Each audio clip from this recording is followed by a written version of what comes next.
if we look to the answer as to why for so many years we achieved so much, prospered as no other people on earth, it was because here in this land, we unleashed the energy and individual genius of man to a greater extent than has ever been done before. Freedom and the dignity of the individual have been more available and assured here than in any other place on earth. The price for this freedom at times has been high, but we have never been unwilling to pay that price.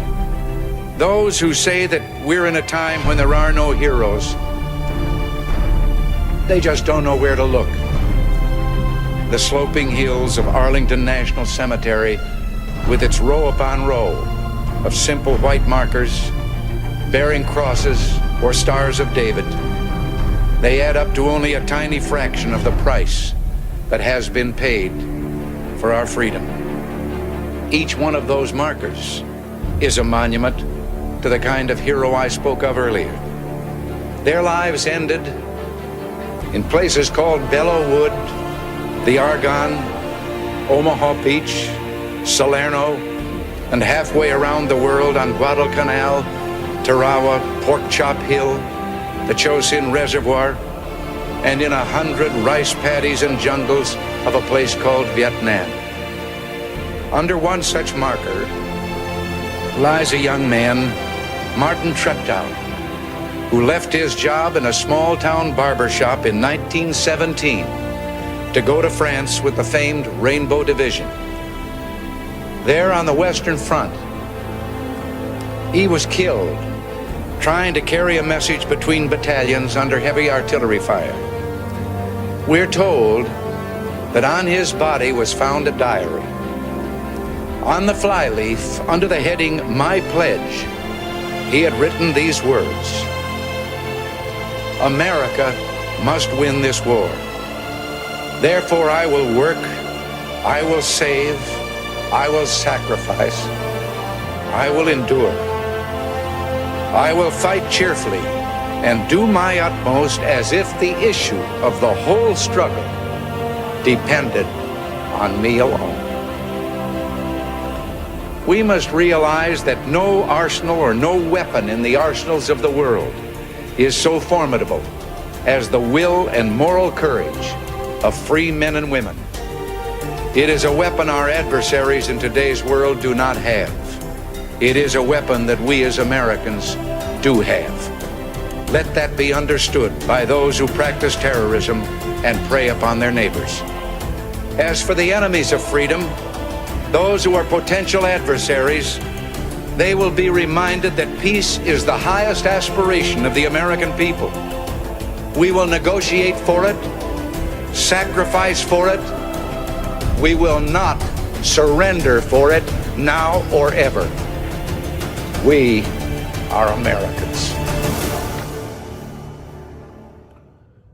We have to remind ourselves of this pledge. We have to continue this pledge for each individual American. We have to remember where we come from. We have to remember what this country has given us. We have to remember that we have to continue fighting for freedom in order for our kids and our grandkids to have a good life. For the United States of America to continue, for the Constitution to continue, for the Bill of Rights to continue. Because that is the America that we know today, and that is the America that we must preserve.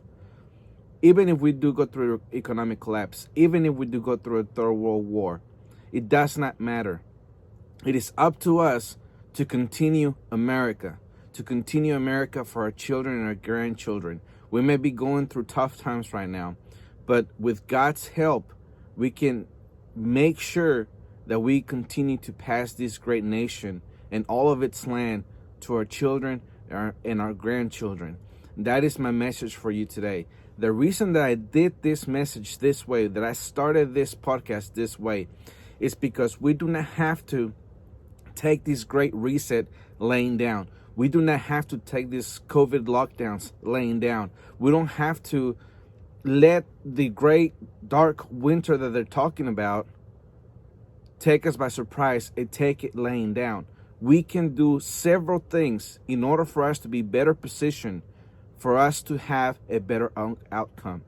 That's why I encourage you to continue on preparing. And if you have not started, I encourage you to start now. For very many Americans, crap has hit the fan already, or at least they have had a small taste of it, because they still have the safety social nets that this great country gives them.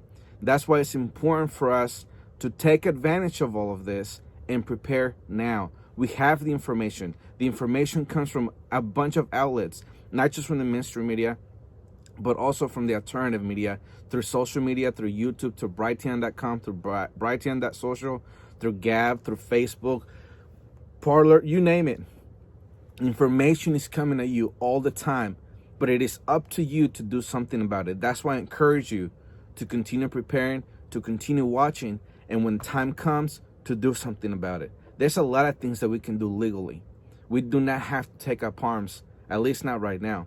We can sue, we can call for elections, or excuse me, not elections, but we can call for recalls of all the governors, or of all the legislation, of the sheriff.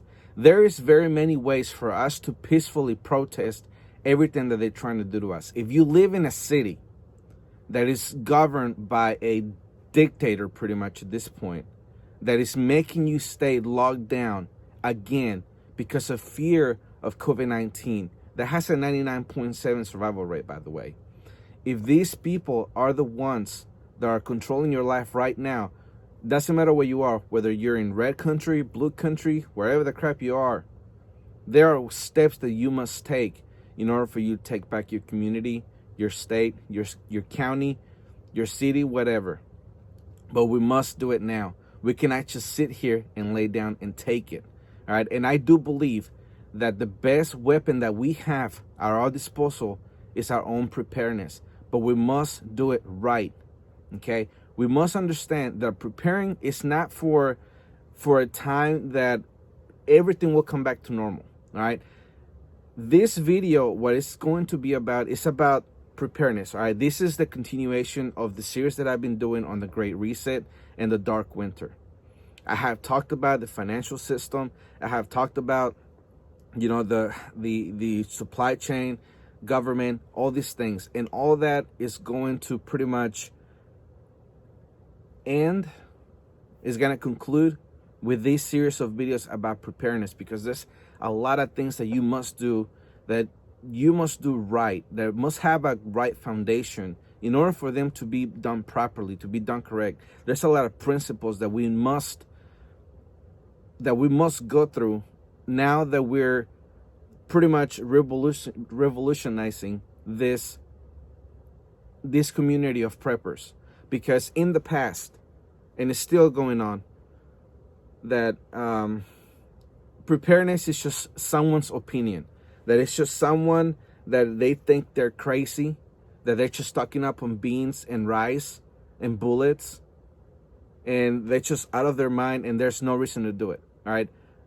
I have been watching videos that pretty much make fun of preppers, not understanding that people being prepared for the supply chain to be taken away from us is the best thing that you can do. Be prepared for that is the best thing you can do, because if they control the supply chain, they're going to control you. All right, as Henry Kissinger once said, if you control food, you control people. And if we take that into our own hands, there's no one that can control us. All right, but also, I don't mean that we need to go completely off the grid, because time after time in history, it has been proven, and especially now, as the United States is the top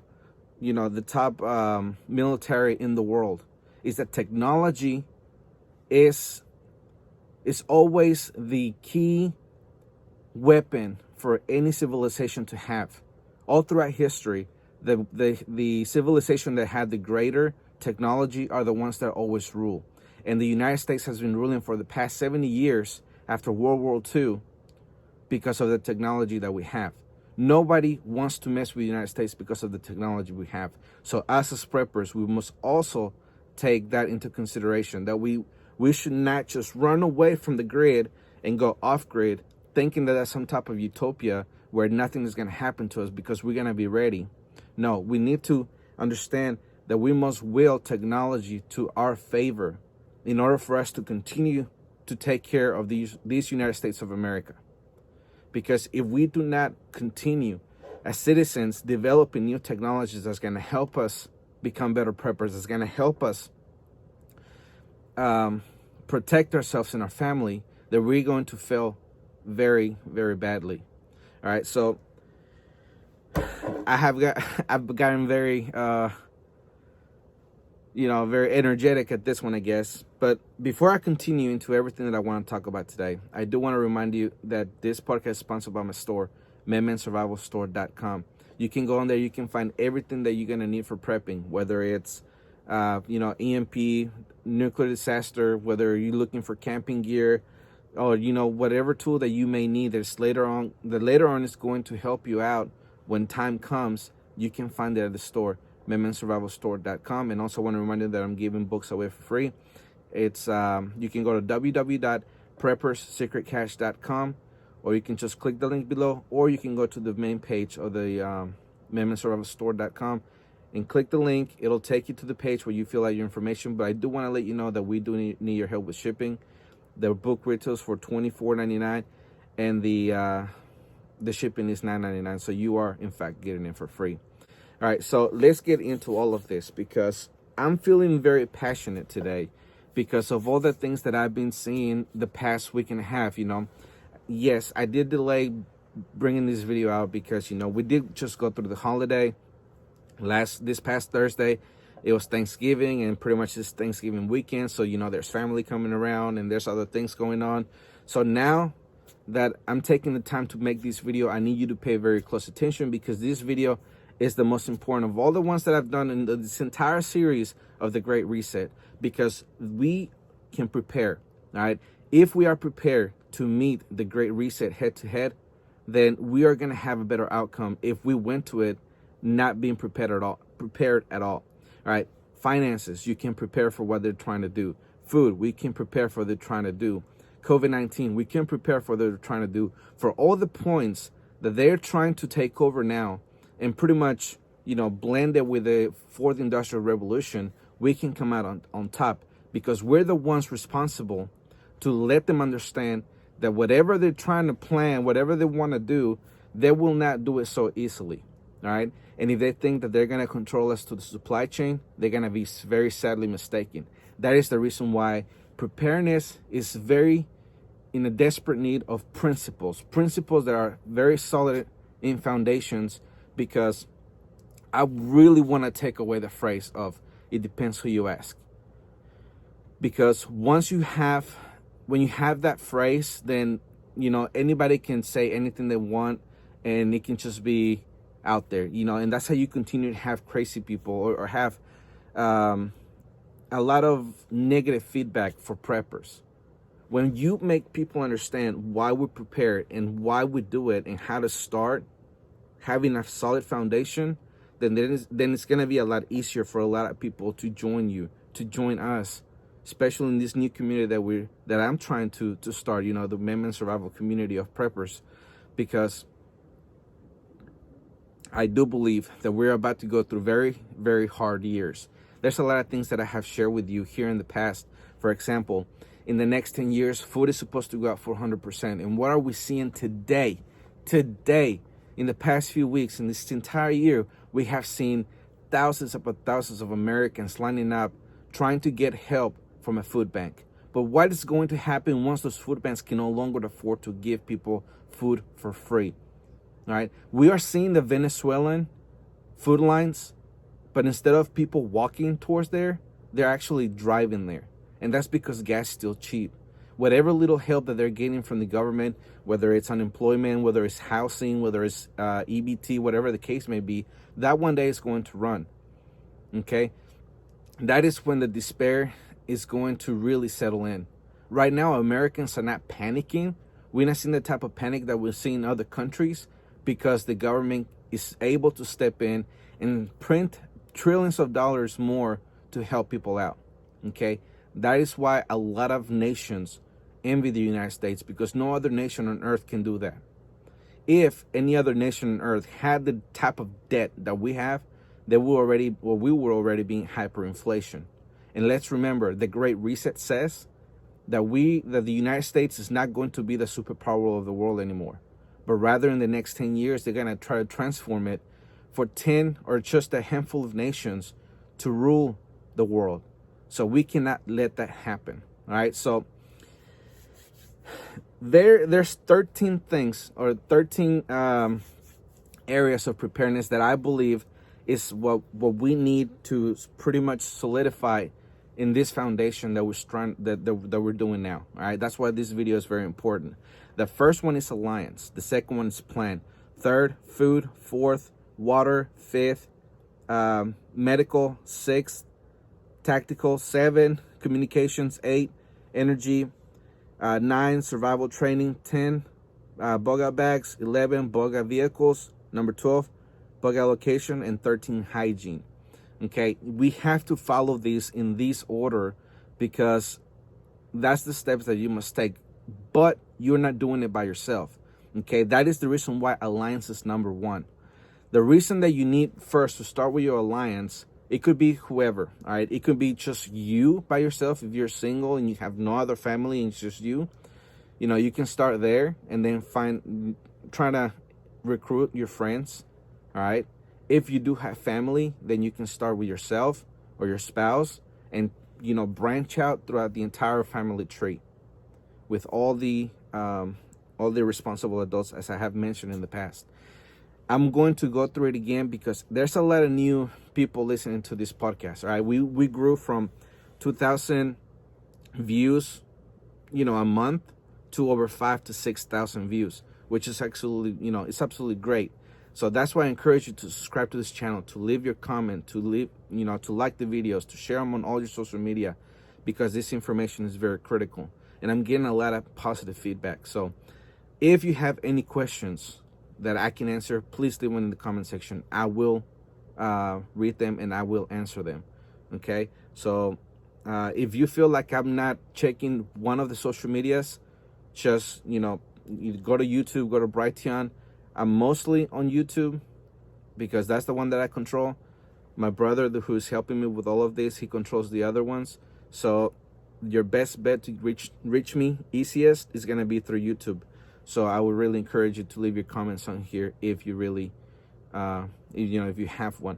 And I do have several that I will answer throughout these videos. So I don't think that I have forgotten about you. I did let you know that I was going to answer in these videos. So this is it.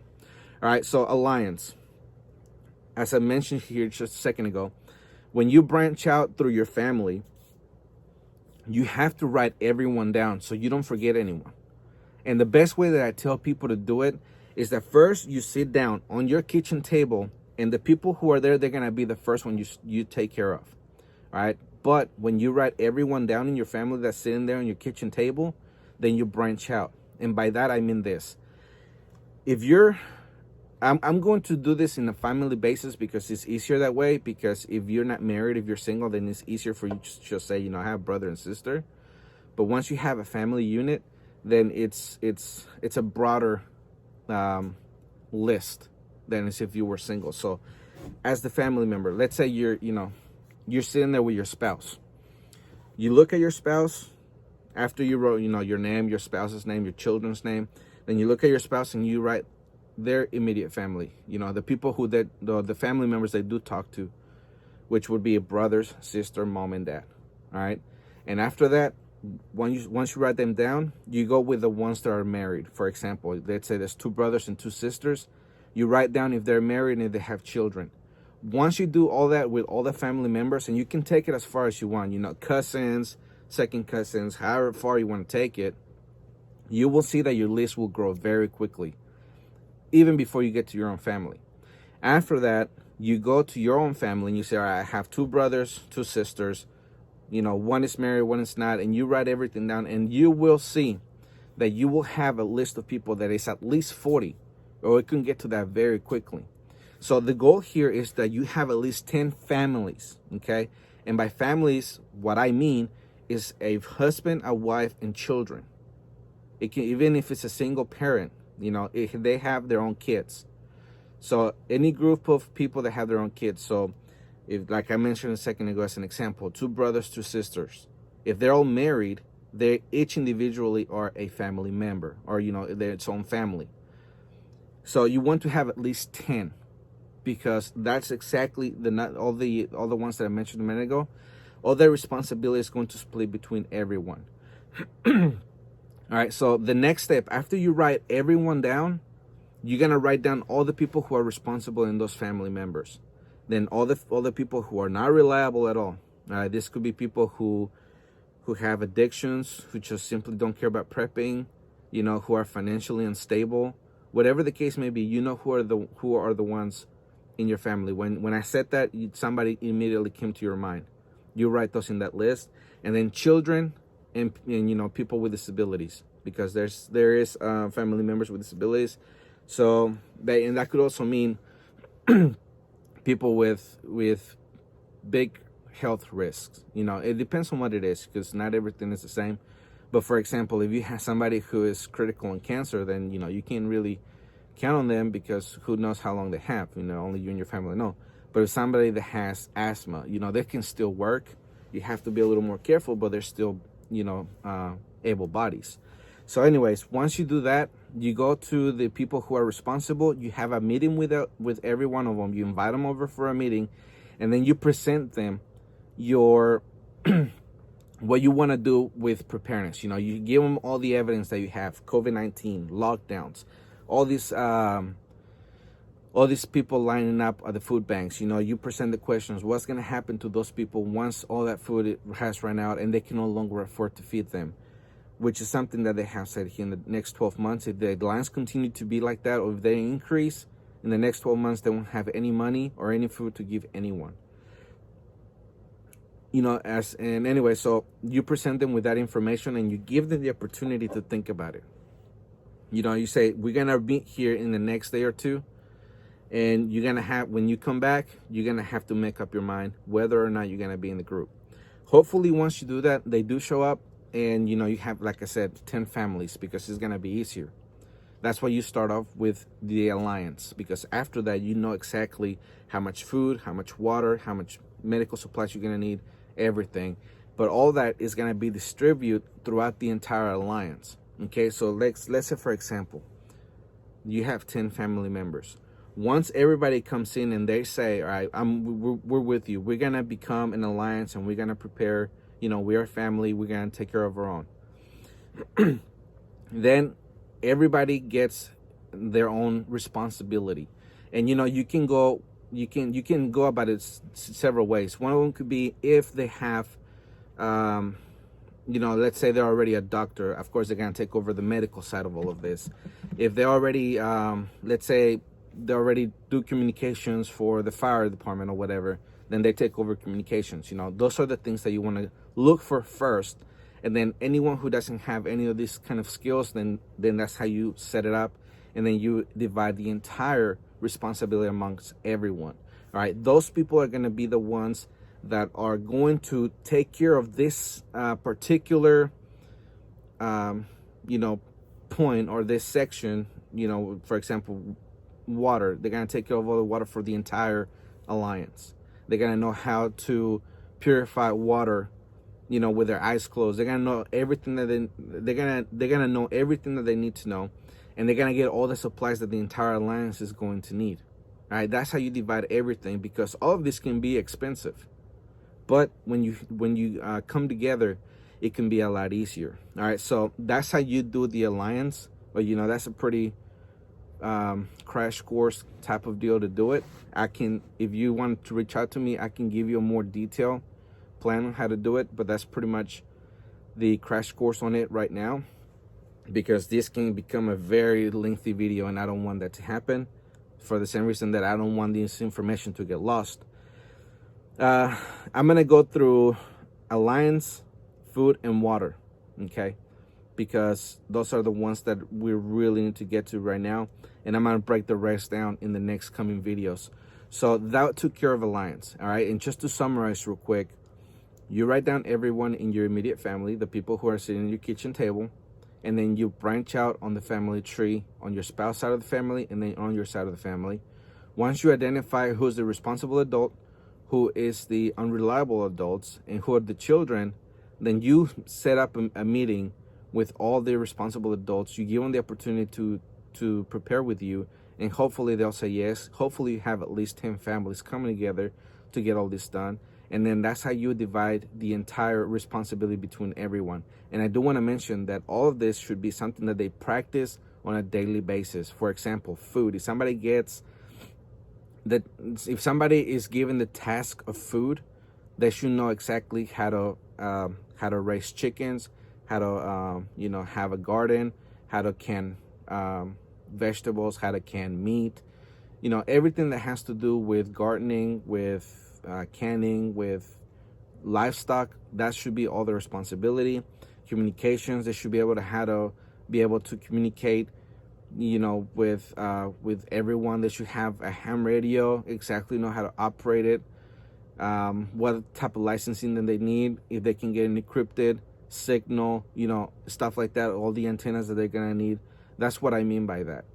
So that's why it's important for everybody to have different responsibilities that they practice on their own each and every day. All right, and everybody in the group is going to audit each and every one of you, so you can make sure that everybody is keeping up with their work and they're actually learning, and they're actually going to be beneficial to the team, because remember you're strongest you're as strong as your weakest link. All right, so you have to make sure that everybody's doing their work, so nobody gets a free ride or anything like that, or if crap hits the fan, there's no excuses. All right, so I want to move on to food real quick, because this is the one that I need to explain in depth. All right, because there's a lot of misconceptions about preparedness, and there's a lot of misconceptions about why we stock up food. All right, so before I do that though, I do want to show you the video that I had shown when I was talking about the supply chain. And on that video, I cut it back because I did need it to be a little bit shorter because of the time frame that I already had on that video. If you've seen the entire series, you know that video ran really long, so I had to cut it in two. But this time, I'm gonna let you watch the entire video, no editing. Here it is.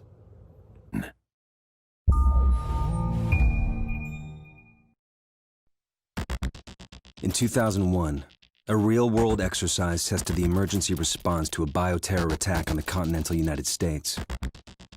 The operation was called Dark Winter. Within just a few days, the simulation spiraled out of control. The operation predicted a rapid breakdown in essential institutions, civil disorder, and massive civilian casualties. Dark Winter has revealed how vulnerable we've become. Our lifestyle, our security, our safety depends on a delicate and unstable economy. We've created a system so complicated that we no longer understand how to control it. Oil, power, shipping, transport. We live in a complex world. And the more complex it gets, the more fragile it becomes. The system is built on a global supply chain that gets things where they're needed, just in time. We've created a house of cards. Remove just one, and everything falls apart. And what's fueling this system? Money. Americans can spend $90 billion in a single day of shopping. Last year, 200 million people swarmed their local stores on November 23rd. We call that day Black Friday. Did you know that a flu virus can survive on the surface of a banknote for up to 17 days? One day there will be a pandemic. It could begin during the crush of Black Friday sales. A pathogen will jump from tainted banknotes to human skin, onto food, toys, children, and loved ones. By the time patient zero feels the first sore throat, millions of people will already be infected. From this point, the breakdown will happen fast. Day 1, hospitals will reach capacity. Panic will strike. Day 2, quarantine zones will be established. Resources will be rationed. Transport will go into lockdown. Day 3, international trade will stop. The oil will dry up. The stock market will collapse. Day 4, the power will fail. The shelves will be empty. The taps will run dry. And once hunger and despair take hold, people will do anything for survival. By day 5, everyone will be a potential threat. In 2007, a new presidential directive was signed quietly into law. This maps out the government's response to a crisis, a plan to cope with a real dark winter. It is known as Directive 51. There are rumors of shadow agencies, sleeper cells, covert agents, but nothing can be confirmed.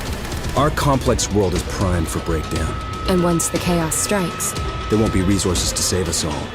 the only question left is, what will it take to save what remains?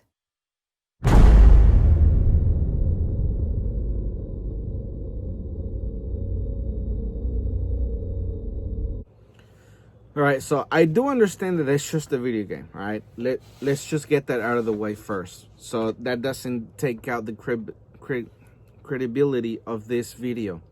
Okay, because even though it is a game, it did have a lot of real things in it. For example, Directive 51, that's a real thing. Dark Winter, that's a real thing.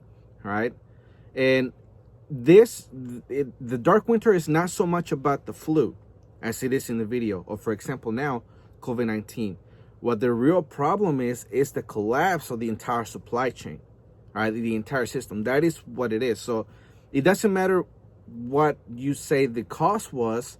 It's the I guess the aftermath of it that they're really focusing on, or the government is focusing on, because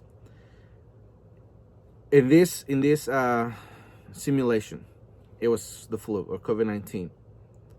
And they did say that on day 1, hospital will reach capacity, which is something that we saw with COVID-19, right? When the beginning of March, when everything was starting, after they said, don't wear a mask because, you shouldn't wear one, and then they changed the narrative. But anyways, they said that the main concern was the capacity of the hospitals. I even did the podcast on that in that time. And I did tell you that I think there's 1 bed to every 7 citizens or something like that.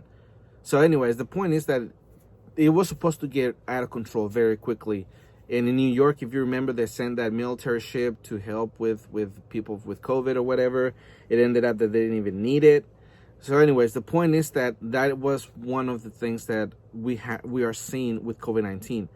And actually, that is something that's resurfacing here in the past few days, saying that hospitalizations are up, and deaths are up, and cases are up. So they're calling for another lockdown. And again, we don't have to take this lying down. On the video, they say on day number 2, they will do quarantine zones. Resources will be rationed. Transport will go into lockdown.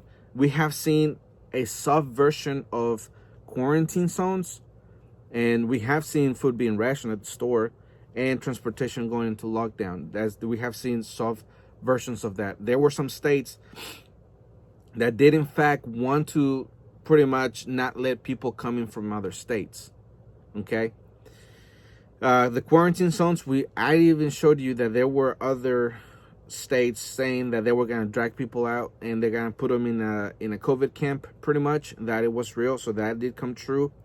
Day number 3, international trade will stop, oil will dry up, stock market will collapse. For one, we did see the stock market collapse, and the only reason it did not collapse all the way down is because the Fed had been propping it since the previous September, right? Giving the money to the liquidity people, to the repo market. And then when COVID hit and everything nosedived, they threw a lot of money into it, trillions of dollars into it, just to prop it up. All right, so that did happen. The stock market did collapse. Oil will dry up. Remember, we saw how, right now oil is really cheap. But the reason that happened is because there was so much of it, because people were not driving anymore. So they did stop the production. But the point is that without oil, that would be a great chaos here in the United States, which is something that I talked about the Great Reset. And the technology that they have is a good idea. The way that they're trying to implement it into people, that's where we have the problem. And then international trade will stop. We did see a version of that with China. If you remember, when they were into lockdown, then we came into lockdown, between that time span, there was a lot of products that did run short in the United States. Car parts, some grocery things, some other stuff in the stores. The point is that a bunch of things from China, or a bunch of things that we rely on, come from China. And then day number 4, the power will fail, shelves will be empty. We did see that. We have not seen the power fail, and taps will run dry. That is one of the biggest concerns that we have here in the United States, because we take for granted that we can just walk to the kitchen, walk to the sink, turn it on, and pretty much leave it on as much as we want to. We can let that water run infinitely. All we have to do is pay the bill. Other countries don't have the luxury. As I've shared with you here in the past, what I experienced in Mexico is that there was a certain time of the day they would let the water run, and you had to use whatever you had as a container to hold as much water as you could. And that happens in Mexico daily. There's no luxury of just turning on the tap and infinite amount of water coming through it. It said once hunger and despair takes hold, people will do anything for survival. And in day 5, everyone will be a potential threat. All right, so what kind of system do we have that will pretty much make the end of America? They do mention it in the video.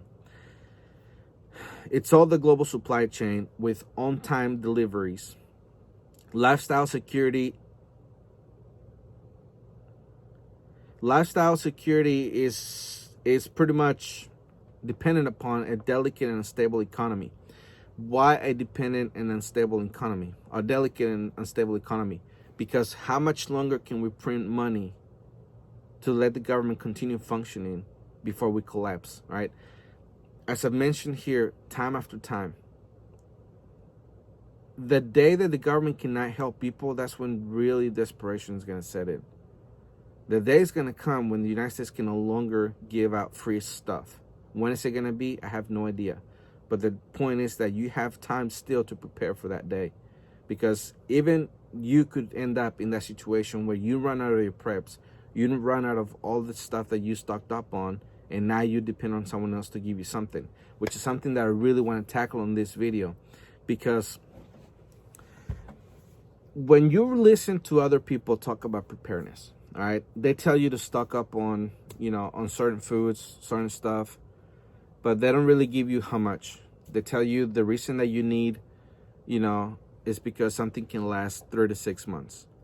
But there is always that, I guess you can say, that feel that things will come back to normal, which of course, COVID-19 has really showed us that that is not the case. Things will not come back to normal. Now, I have several things here in front of me that I have brought to show you, because there's several ways that you can go about preparing for all of this.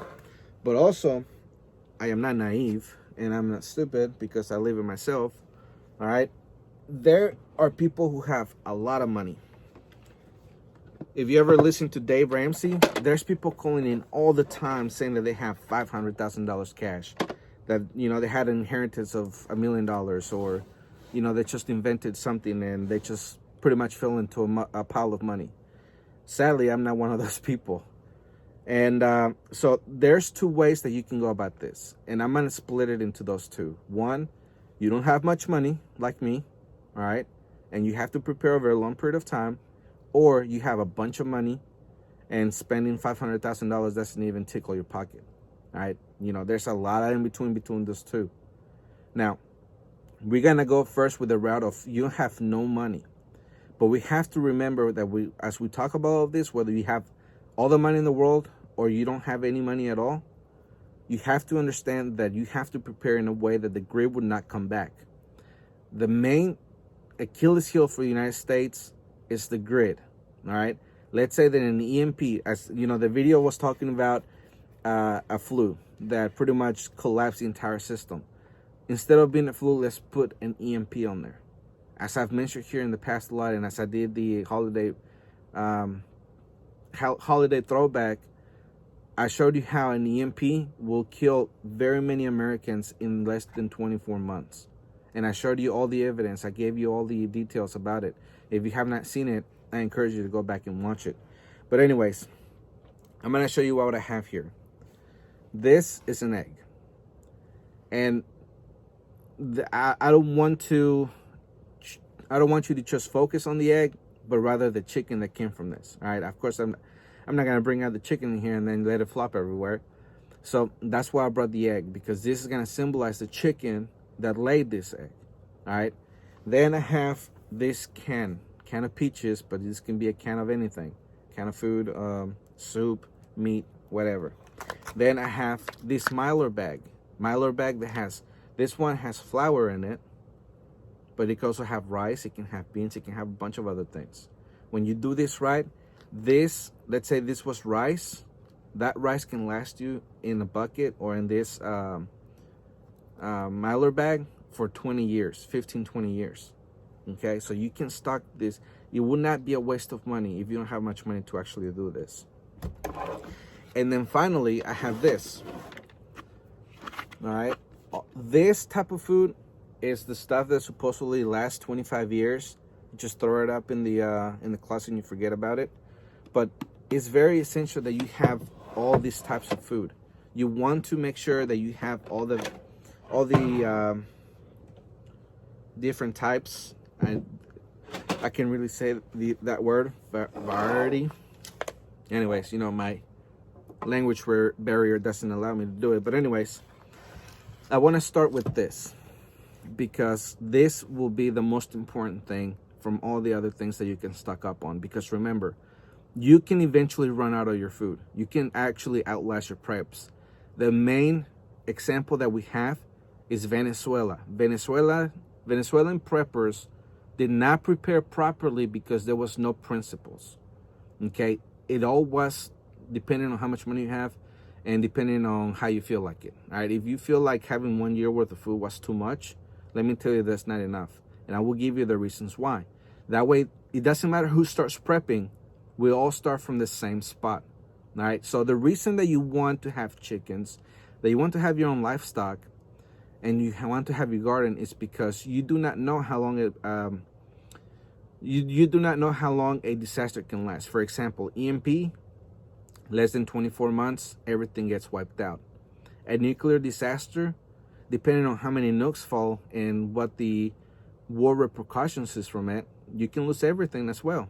You can lose all your preps. You can even lose where you're living. So you have to be ready for that as well. But anyways, circling back to this. The reason that you want to stock up 2 years worth of food with this, with a can, with a Mylar bag, and with a freeze-dried food is because if you have your garden, if you have your animals, and you have crop failure, you can have all the stuff to fall back onto, okay? You're gonna have to feed your livestock. You want to grow your own food because you cannot, remember, you cannot go to the store and just buy feed. You're gonna have to be able to grow it on your own. Whatever it is that you're raising, whether it's chickens, rabbits, sheep, goats, cattle, you know, whatever it is that you want to eat, you have to be able to grow their feed in your own land.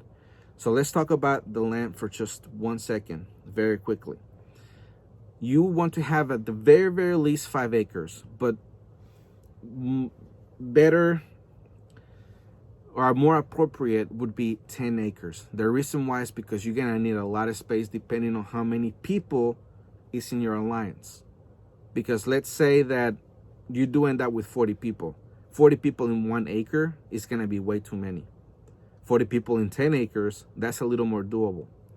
So when you come together and you put money together to raise for a piece of land, or to raise for a bug out location that already has a house or whatever the case may be that you're going to be doing, you're going to have to look at how many acres it has and that the land is fertile for you to be able to have all your preps there and be able to live off the land once crap hits the fan. So bringing it back to the food preps, cans are really easy, okay? Really easy to get a bunch of. Because, for example, where I live in Alabama, and we have what is called an Aldi. And Aldi is pretty much a cheap store to get a bunch of stuff. All right, it's cheaper than Walmart. For example, these cans were about 60 cents a piece, where you can get the same can at Walmart for about $1.08. So if, all right, we're talking about money now. If you're on the side where you don't have much money, you can go to Walmart and get some of this. Now, you always want to look at the expiration date. You want to make sure that the store is actually doing well enough to where they can restock their supply, instead of making it really close to expiration date and then, you know, trying to get something or you know, just throwing it away and then getting some more. You want to make sure that the grocery store that you go into that's cheap has enough traffic to where they have to replenish this constantly. All right, when I bought this, I can't really remember when, but it has the expiration date for 2022. So usually when you buy at the store, it's always 2 years out. But really, a can like this can last about 5 years, depending on what it is. All right, this is gonna be your part to do your homework, because I don't know what you eat and I don't know what you want to get. But for peaches, a can of peaches can last you about 5 years. Okay, there's several things that you must look out when you're stocking up on this after, you know, let's say 4 years are gone by and you're trying to decide whether this is good or not before you open it. There's two telltale signs. The first one is that this will get swollen. All right, the reason that it gets swollen is because bacteria has grown inside of it and that it made it expand. All right, the bacteria has been eating the peaches for a while and there's matter, you know, whatever it is inside is making it expand. That's how you tell it's bad. You don't want to eat it. The other one is if it gets rusted. For whatever reason, you know, you had a leak that you didn't know about and then you find out that, you know, this can is rusted. When you open it, if the rust went all the way through, don't even eat it, all right? And then some people say if you see it rusted, don't even touch it because, you know, you don't want to gamble with your health. But if you're in a desperate situation, then examine it. If the rust didn't go through and it was just on the surface, then it should be good to eat. Again, this can, 60 cents, will last you 5 years. The same thing for meat, same thing for vegetables. And, you know, there was questions out there in Reddit asking, what do you do for a balanced diet? And, you know, my answer is, if you already have your garden going on, you have your livestock, then you're pretty set on the balanced diet. You know, you're gonna grow your own vegetables. You're gonna have enough fruit trees in your property to give you, you know, all the extra food that you need, or, you know, fruit for sweets or whatever. And not only that, but also you're gonna have enough space for a medical garden and for any other thing that you might need, you know, also to set up security. But anyways, back to food. Now I'm gonna move on to this. This is very important that you do. You can leave it in the bag, okay? Let's say you go to Sam's Club. And again, this is for people who do not have money. The reason that I'm going with the route of being broke is because you can take the baby steps of doing all of this, okay? And an investment of this, you can spend $100 in, you know, with meat, vegetables, and fruit. You will have a balanced diet. You could actually eat a can of this, and that would actually make a meal for each and every one of those family members that you have. But again, you're not relying on this, because what's your number one resource? Your garden and your livestock. This is just backup. This is backup if you have crop failure, or if somebody came in during the night and they stole all your chickens, okay? This is to fall back on just in case you cannot create your own food. But anyways, back to this. If you go to Sam's Club or you go to Costco, whatever it is, you can buy a 50-pound bag of rice for $16, or at least where I live. You know, it's different in different places. But the point is that you can get 50 pounds of rice. You can put it in Mylar bags like this, right? So there's different types of Mylar bags. The first one is the big one, the 5-gallon one. And then you have the, you know, the 1 gallon, the 2 gallons, the 1 quart. Depends on what you want to do. The way that I did this is about how many people can eat out of one of these bags. Because you don't want to open the big bag if you have a small amount of people. If you have the 5-gallon bag and let's say you have 40 people, that food is going to go by fast. So it's going to be okay because, it's not going to go stale on you, or it's not going to spoil on you.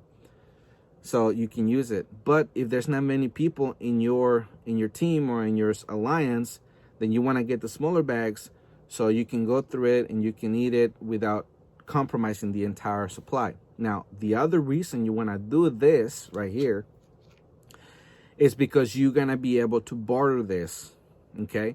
If, let's say, God forbid, an EMP happened and there happens to be, well, we set up a market, Mexican style, a tianguis.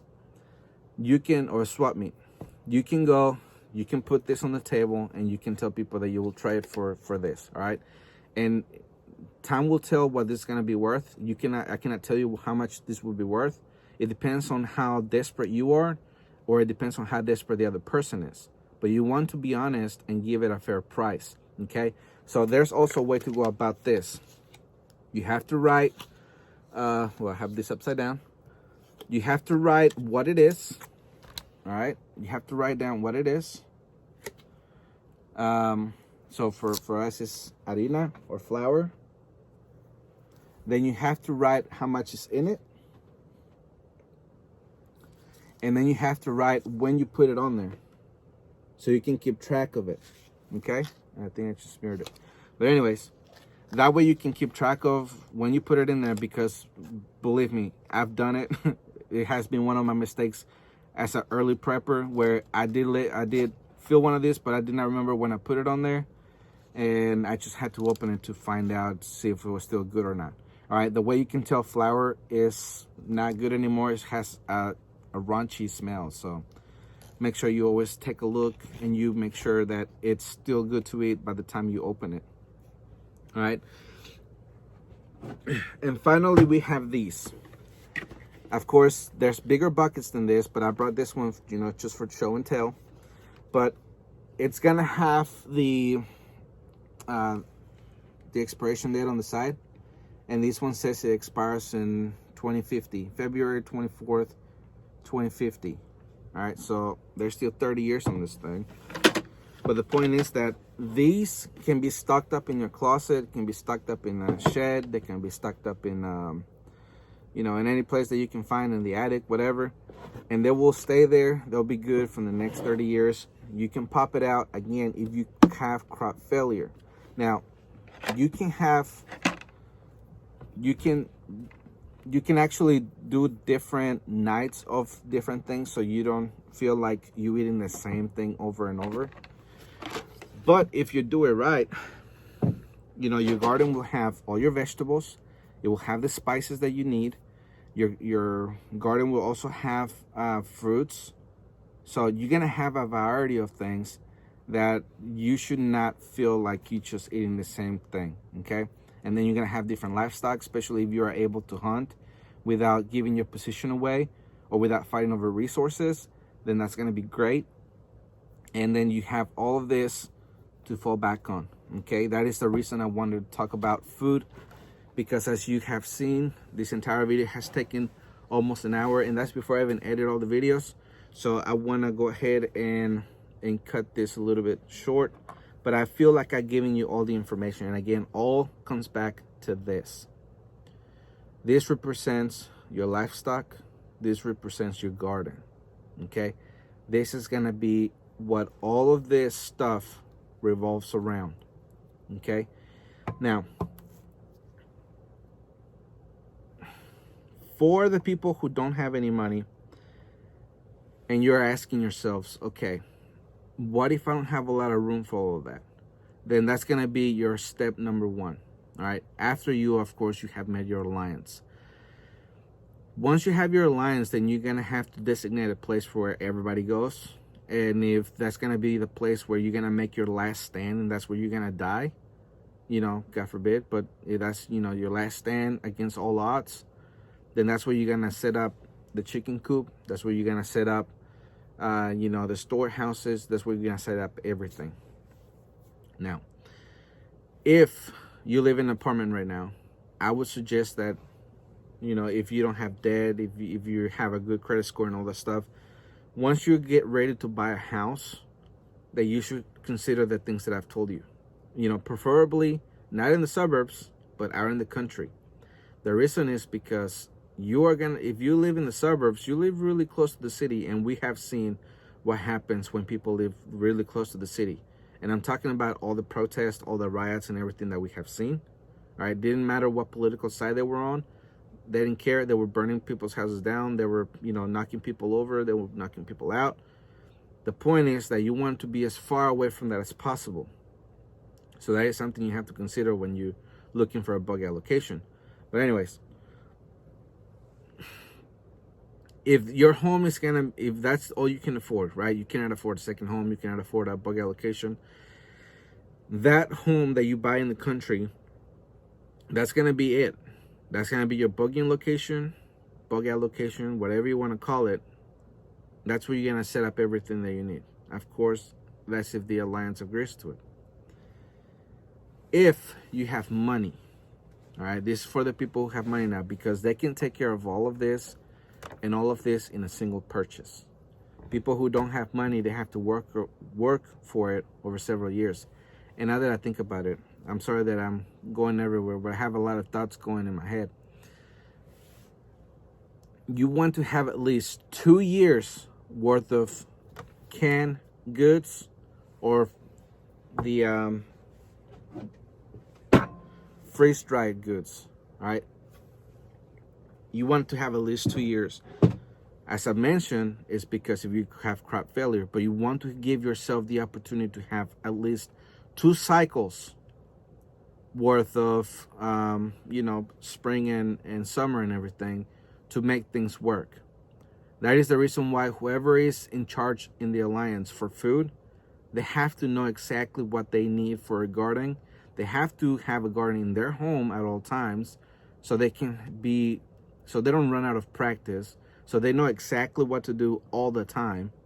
All right, and that holds true for all the other sections of this entire preparedness, of the whole list that I gave you. All right, so that's what I wanted to tell you. And now that I went off this rabbit hole, I forgot what I was going to say. But anyways,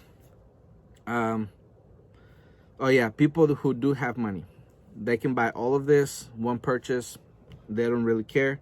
It gets done. People like you and me who don't have very much money, we work on it for several years, and that's the goal that we get to, 2 years worth of food at the very least. All right, as I mentioned, when you do this right, this food will last you 20 years.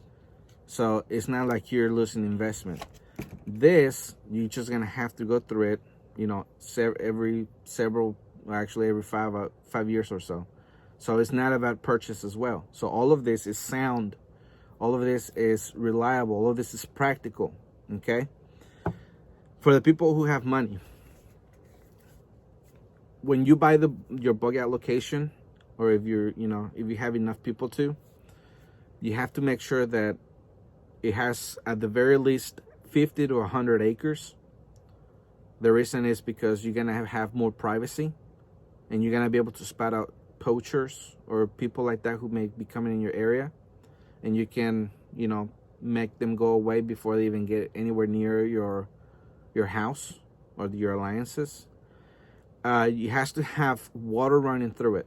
It has to have a river, a creek, whatever it is that may be running through it year round. You don't want to rely on rain, because rain can run out, or we can go through a drought, and then as soon as you drink your last drop of water, you're gonna have to migrate.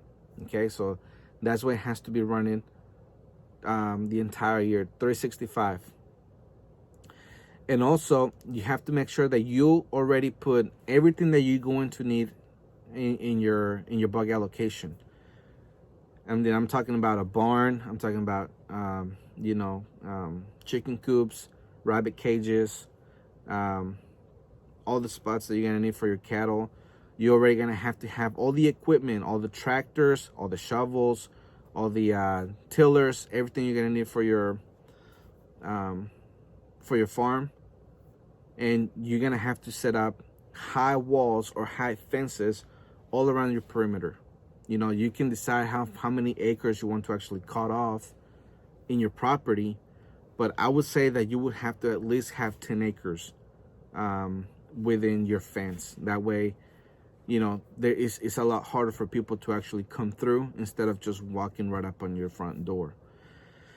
Also, all the weapons that you have to make sure that they are the same type of weapon with the same caliber, same everything, so everyone can use the same mags, and it would be a lot easier for everybody to handle the same weapon because it's the same weapon. You know, it's not like, where's my gun, and you don't know how to shoot the other ones. No, everybody has the same type.